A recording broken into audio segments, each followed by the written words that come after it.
সোমবার দুপুর ১২টার দিকে হঠাৎ কাঁপুনি দিয়ে একদিকে হেলে পড়ে কামরাঙ্গীর চরের এই ৬তলা ভবনটি। মুহূর্তেই আতঙ্কিত হয়ে পড়ে ভবনটির বাসিন্দারা। হঠাৎ করে মানে ভাগ হয়ে গেছে, দুই ভাগ হয়ে গেছে, পরে মানুষ সবাই নাইমা গেছে। মার্কেটে চলে গেছি, আমার ফোন দিছে যে এরকম ভূমিকম্প হচ্ছে, বিল্ডিং ধসে যাইতেছে।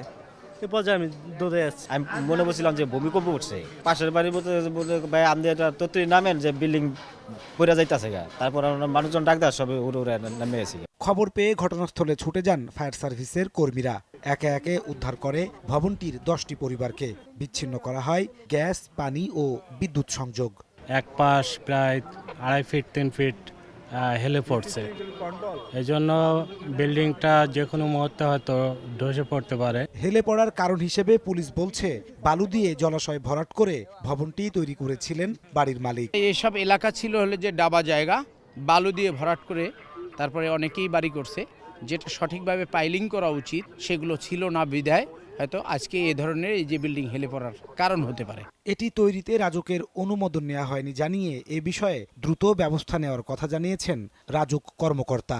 রাজুকের যে নিয়ম ওই মেনে কিন্তু এরা করা হয়নি এগুলো, যার কারণে এই দুর্ঘটনাগুলো ঘটতেছে। এটার প্ল্যান কিভাবে হয়েছে কিংবা কোন ইঞ্জিনিয়ার করেছে বা স্ট্রাকচারাল কি ফল্ট আছে সেটা অফিসিয়ালি আমরা পরে আইন অনুযায়ী দেখব। বিল্ডিং তো অটোমেটিক্যালি এটার বসবাস অযোগ্য যখন হয়ে যাবে তখন সেটা ভেঙে ফেলতেই হবে। অবৈধভাবে বাড়িটি নির্মাণ করায় বাড়ির মালিকের বিরুদ্ধেও ব্যবস্থা নেওয়ার কথা জানিয়েছে রাজুক। নাজমুস সালেহী, সময় সংবাদ, ঢাকা।